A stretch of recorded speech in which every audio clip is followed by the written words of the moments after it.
Welcome to Lecture 2.4. If you don't already have your textbook out, I recommend grabbing it. The textbook actually does a really good job explaining this last section, and you may find it useful. So the last topic in Chapter 2, which is the last topic before our unit test, is actually a return to the very first thing that we talked about, average and instantaneous change. Let me start by jogging your memory with a quick warm-up problem. We're going to find the average change of the function f of x equals x cubed minus x on the interval from 1 to 3. If you haven't already, pause the video to set up your notes. If you have your notes all set up, you should be ready to write down the first example. And since we're going to be doing a lot of word problems this section, I want to start using the standard format where you start by identifying what's given, what you're looking to find, and then you separate out your work and your answer.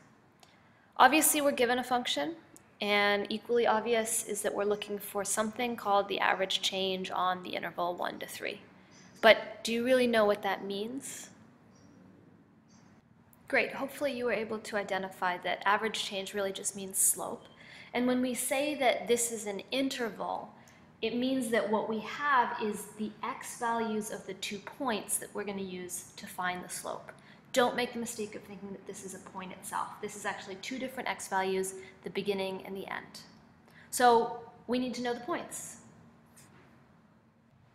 To find the first point, obviously I know that x equals 1. And easy enough to find the y value. We're just going to plug it back in. Here's how I would show my work, just to be really clear. We would say as x equals 1, y is the same thing as f of 1.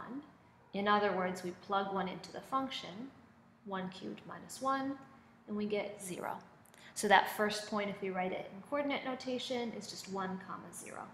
We can do the same thing to find the second point. This is when x equals 3, and if x equals 3, y is going to equal f of 3, which just means 3 cubed minus 3. In other words, 27 minus 3, which is 24. And that second point becomes 3, comma 24. And now all we need to do is use the slope formula. You should know what it is. Here's what it looks like. So you see we get a slope of 12, and it's good form to write your answer as a sentence. I'll expect you to do that on the quiz. So you could say something like, f of x has an average change of 12. And you should be specific that this is just on the interval 1 to 3. Set up your work for the second one just like mine, and then I'll show you what the answer should look like. Excellent. So as you saw in Edpuzzle, the answer was a slope of 7. If you need to see the work, pause the video here. Otherwise, I'm going to move on. So why do we care about average change? Well, let me just jog your memory. Way back at the beginning of the unit, we talked about these racing cars, and we asked the question, how fast is the car traveling? And we realized there were kind of 2 ways to answer that question. We could tell you the average speed that the car was traveling for the whole race, or we could try and ask about the instantaneous speed, because the truth is, when the car's traveling, it kind of speeds up and slows down a little. So the average speed doesn't really tell me what's the fastest that car ever went. And we devised this kind of workaround solution. And the idea was we were going to calculate the average speed for different intervals, in fact, shorter and shorter intervals. And as we looked at these shorter and shorter intervals, the speed, in other words, the slope of the distance time graph, would approach the actual speed at that one instant that we care about. At the time, this was just a really big idea. Well, guess what? We're about to make that big idea into a really practical tool. First, you need to know 2 definitions, secant line and tangent line. The secant line here is in red. Obviously, it's connecting 2 points that are on the function. The function's in blue. Remember for a second that if these points are on the function, you should be able to calculate them using the function rule. That's going to be important later. And the second definition is the definition of a tangent line. Tangents are a little bit harder to be precise about, Notice here that this tangent is only crossing one point. In particular, this tangent touches the curved line at that point, but not at any other points nearby. One way to tell the difference between the two is that if you extend a secant line, it's going to cross through the curve. You can imagine the red line going out here. Whereas a tangent line doesn't cross through the curve. It just kind of skims along the edge, going in the same direction as the curve. Okay, armed with these two tools, let's look at an example. If any of you have ever left some fruit out at home, you'll recognize these bugs. They're fruit flies, and the one thing you know about them is that one day there's one and the next day it seems like there's a million. So although these bugs are annoying to us at home, they're actually really useful to scientists. And scientists will use them in experiments because they reproduce so quickly, it's easy to see the effects of different things that scientists want to test. Imagine that this graph shows the data from a particular experiment. We're measuring what's happening to the number of flies as time goes by. What would the slope mean in this context? Right, so slope is always change in y divided by change in x. In this case, slope represents a measure of how quickly the population is growing, or decreasing, but in this case it's all just growing. Now we can just eyeball it. It looks like it's growing slowly at first, and then it's growing faster in the middle, and then slower again at the end. But if you're a scientist, you want something more precise than just an estimate. In fact, if you're a scientist, there's two questions you might ask. You might want to know the average rate that the population is growing on a certain time period, or you might want to know exactly how fast were those flies reproducing on a particular day. The first question by now should be pretty simple. If you think about it, we just saw that average rate of change is really just a slope. So the average rate of change between day 23 and day 45 is just the slope of this line. If you want to set up the practice problem, you would set it up looking something like this. And the work would be a piece of cake because you would remember that, of course, these days are x values and the number of flies are the y values. So we would just find the slope. And in fact, we would have a slope of m equals 340 minus 150 divided by 45 minus 23. That's just the slope formula. When we simplify, 340 minus 150 is going to be 190 divided by 22 is going to give you something approximately 8.6. And I'm not being super precise here because we're just getting an idea. But you can see this. Now, don't stop there. The answer for a word problem has to have units. So here's what it would look like. We could say something like, during the time period between day 23 and day 45, the fly population grew an average of 8.6 flies per day. And you can use a slash for the word per, or you could write the word per, but you must include that notation. You also must include the word average, because it is an average. It's not exactly how fast the flies were growing. That's the second question we want to answer. Let's look at question B. The second question is going to be a little tricky.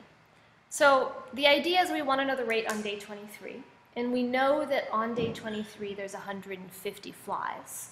One idea would be to use just this one point to calculate the slope, but pretty quickly you're going to realize that this is actually nonsense. Can you see why? Right, this is going to give you 0 over 0, and we know very well by now that that's not a real answer. So this doesn't work. This idea of using the slope formula doesn't work when you want to find the rate of change of just one particular day. In fact, we're going to need a different strategy. Maybe you remember from the beginning of the semester what that strategy is. Instead of calculating the exact rate, we're going to estimate it. And we're going to estimate it using a whole bunch of secant lines, these little gray ones. Notice visually the slope at that one little moment right there of the one day, the rate of change on that day, is a positive slope, and it's kind of medium steep. But more importantly, if we look at the slopes of secant lines, so lines that connect two dots on the curve, And we move those two dots closer and closer to the point that we actually care about. So look at this line, and then this line, and then this line. As the second point gets closer and closer and closer to the first point, the slopes of the secant lines get closer and closer and closer to the slope at that one particular point. If you can see this idea visually, the idea of the slopes getting closer and closer and closer, we can use that idea to estimate the rate of change on day 23. Here's how you might set up your work. The idea was that we were going to start with secant lines. They get closer and closer and closer to day 23. In fact, since we've already calculated one secant line, let's start with the one that we already know. We know that the secant line for this graph that goes from 23 to 45 has a slope of approximately 8.6. So I'm just going to record the secant line that I'm thinking of is on the interval from 23 to 45. This is an interval, not a point. Those are the x-coordinates. And on that interval, I got a slope of 8.6 flies per day. Now, as we can see from the graph, that's not a great estimate.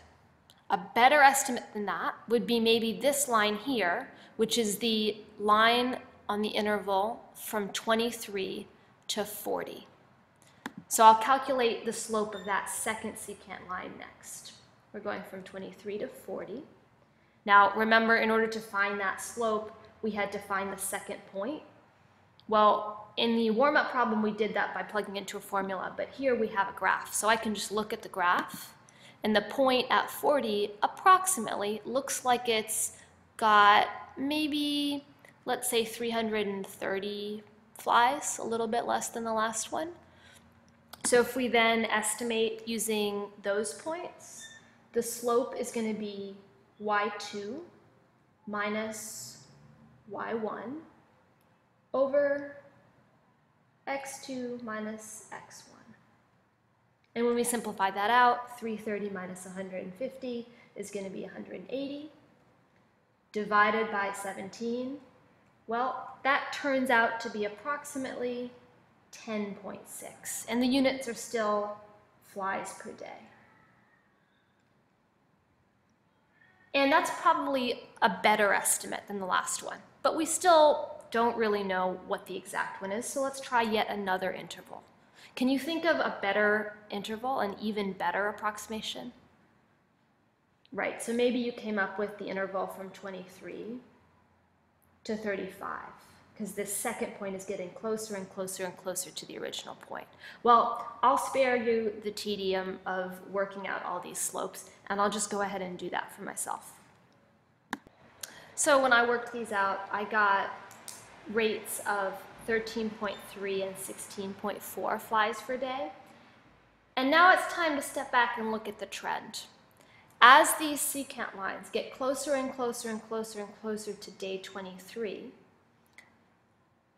the rate of change on these intervals, as the intervals get smaller and closer, is increasing. And in particular, it looks like it's getting closer to maybe 17 or 18.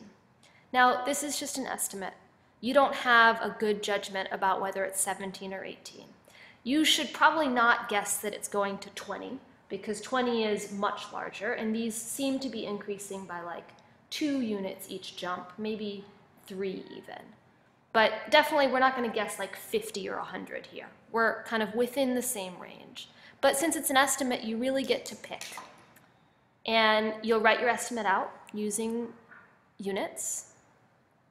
It could sound something like this. On day 23, the fly population is growing by a rate of 18 flies per day, and then you should say approximately.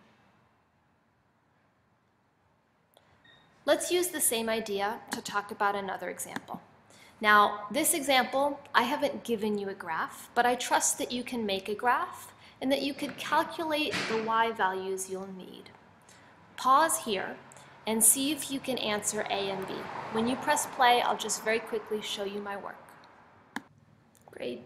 Here's the answer for part A. Pause the video if you need to see it for longer. here's what part